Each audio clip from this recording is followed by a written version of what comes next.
Assalamualaikum warahmatullahi wabarakatuh. Salam dan bahagia Ibu Bapak Guru hebat. Berjumpa lagi dengan saya Siti Maimunah, calon guru penggerak angkatan 10 SMP Negeri 1 Panca Tengah, Tasikmalaya. Pada kesempatan kali ini, izinkan saya untuk memaparkan tugas demonstrasi konseptual Modul 1.4 Budaya Positif. Dalam tugas demonstrasi konseptual Modul 1.4 ini akan melaksanakan praktik segitiga restitusi terhadap murid di sekolah saya. Namun sebelumnya, berikut adalah pengertian atau informasi terkait segitiga restitusi. Segitiga restitusi adalah suatu proses dialog yang dijalankan oleh guru atau orang tua agar dapat menghasilkan murid yang mandiri dan bertanggung jawab. Segitiga restitusi membantu murid memiliki tujuan, berpikir positif, dan memperbaiki dirinya setelah berbuat salah. Segitiga restitusi bukan untuk menebus kesalahan, namun belajar dari kesalahan. Disiplin positif adalah pembiasaan hal yang baik yang mencakup sikap atau perilaku maupun tutur kata oleh seluruh warga di sekolah, terutama bagi murid agar dapat berkembang menjadi pribadi yang kritis, mandiri, dan bertanggung jawab. Dalam hal ini yang kita terapkan diantaranya disiplin positif, keyakinan kelas, posisi kontrol, segitiga restitusi, dan kebutuhan dasar manusia. Berikut adalah 3 tahapan segitiga restitusi. Yang pertama, menstabilkan identitas. Yang kedua, validasi tindakan yang salah. Yang ketiga, menanyakan keyakinan. Dalam menstabilkan identitas, berdasarkan prinsip membuat kesalahan adalah proses dari pembelajaran, menggeser identitas gagal ke identitas sukses. Dalam validasi tindakan, berdasarkan prinsip setiap perilaku berupaya untuk memenuhi suatu kebutuhan tertentu. Guru akan bergeser dari pemikiran stimulus respon menjadi proaktif.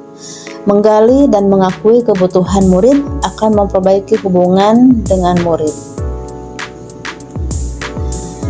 Menanyakan keyakinan. Murid akan memberi keyakinan bermakna. Untuk memunculkan motivasi secara intrinsik, murid mampu mengaitkan keyakinan dengan tindakan yang salah. Kasus yang pertama, pada hari Rabu, Astari, murid kelas 8A, bertengkar dengan Amelia, teman sekelasnya.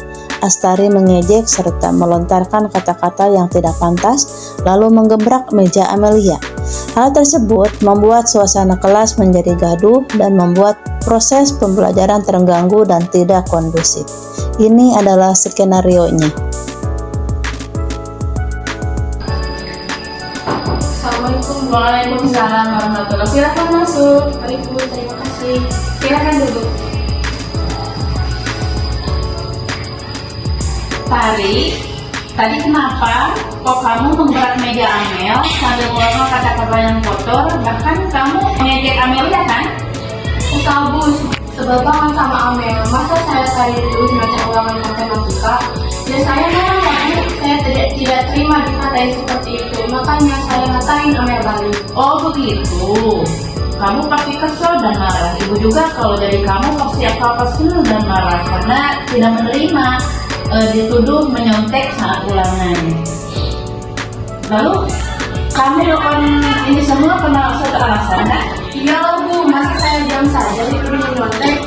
Ya saya bela harga diri saya Bu. Iya, wajarlah tadi kamu marah untuk membela harga diri dan karena itu suatu hal yang penting bagi kamu. Untung saja kamu tidak bertindak gegabah lebih dari itu, memukul atau menjorokkan Amel dan yang lainnya.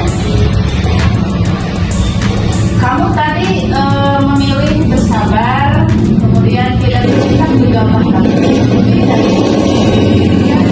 Untuk cara mempunyai kesabaran. Ya.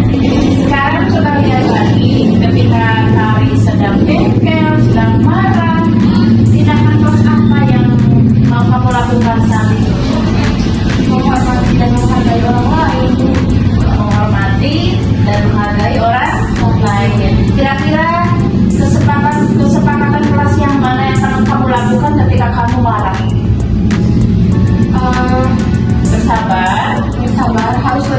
harus lebih sabar. Baik, Ibu hargai kamu tidak bertindak gegabah dan melakukan tingkat kesabaran pada diri kamu ketika sedang marah.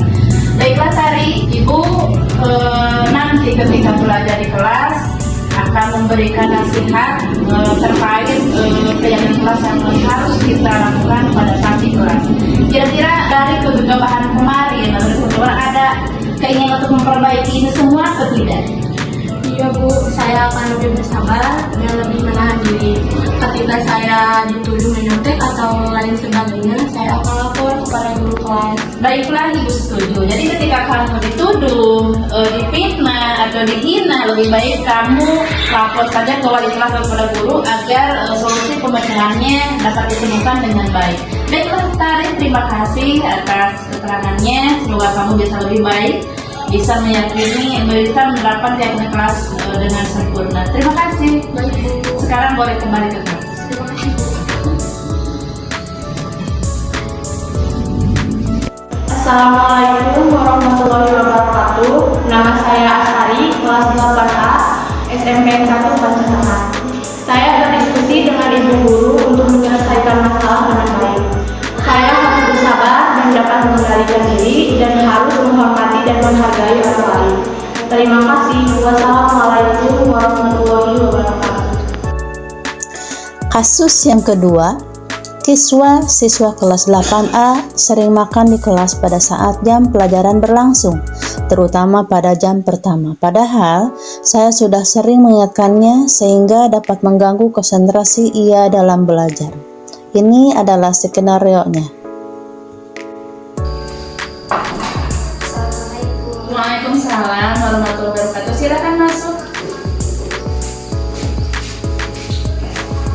Silakan duduk. Selamat siang siswa. Ibu panggil ke sini untuk mengobrol sejenak ya, nggak apa-apa kan?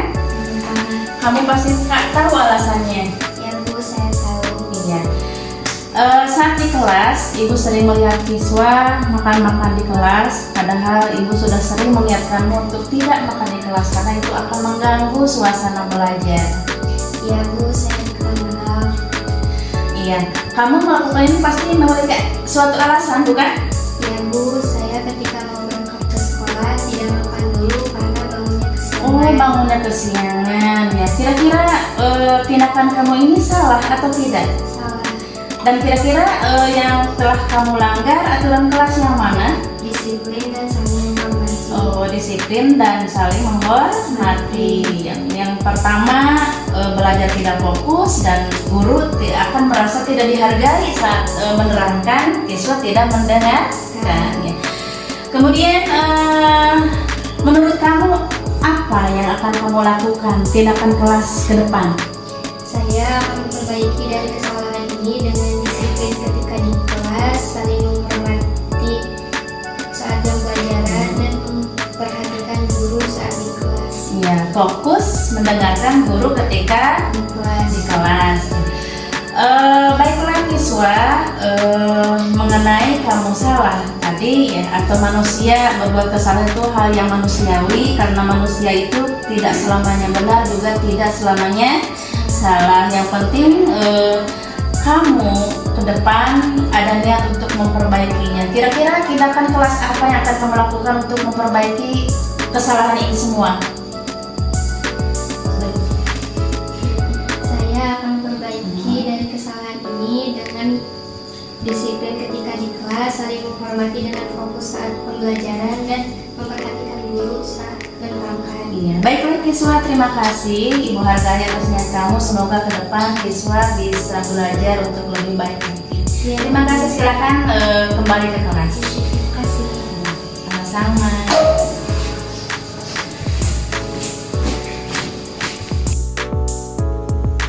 Assalamualaikum warahmatullahi wabarakatuh. Perkenalkan, nama saya Kiswa dari kelas 8B. Saya ucapkan terima kasih kepada Ibu Guru karena telah berdiskusi dengan saya untuk menemukan solusi dari permasalahan yang dilakukan, yaitu makan di kelas ketika belajar. Saya harus fokus belajar dan menghormati orang lain ketika pembelajaran berlangsung. Terima kasih. Wassalamualaikum warahmatullahi wabarakatuh. Conclusion, guru yang baik membuat murid yang jahat menjadi baik dan menjadikan murid yang baik menjadi unggul. Ketika murid-murid tidak kita gagal, berarti kita juga telah gagal menjadi seorang guru. Sekian, terima kasih. Wassalamualaikum warahmatullahi wabarakatuh.